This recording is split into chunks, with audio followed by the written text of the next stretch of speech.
ఇక గుళ్ళోకి వెళ్తే తాంబూలాలు ఇచ్చారండి. అవన్నీ కవర్లో పక్కన పెట్టేసాం పిల్లల పుట్టినరోజు హడావుడిలో.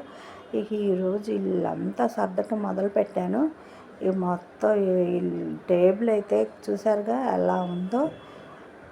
ఈ సింక్లో దీనిలో అంట్లు, సింక్లో అంట్లు అన్నీ తీసి కంప్లీట్గా శుభ్రం చేసేసాను. ఇక ఎక్కడ సర్దేసి అన్నం వండేసుకున్నాము. స్టవ్ చూడండి అస్సలు ఎంత రోతగా ఉందో. ఇక మా హవినాన్నకు జ్వరం వచ్చింది. ఇడ్లీకి అయితే నానపోసేసాను. ఇక పప్పు కడిగేసి రుబ్బేయాలి. ఇక ఈరోజు ఈ పనులు అన్నమాట. వీళ్ళంతా నీట్గా చేసేసాను. ఇక శుభ్రంగా బల్ల తుడిచేసి, టేబుల్ తుడిచేసి, ఇడ్లీ రుబ్బేసుకొని, ఇడ్లీ పిండి అది రుబ్బేసి పక్కన పెట్టుకున్నారు. పొద్దున్నే అవినానికి ఇడ్లీ వేయాలి. సింక్లో అంట్లన్నీ తోమేసి సింక్ కడిగేసా. రేపు శుక్రవారం కదండి, శుక్రవారం నాటికి దేవుడి సామాన్లు కూడా తోమేశాను అన్నీ.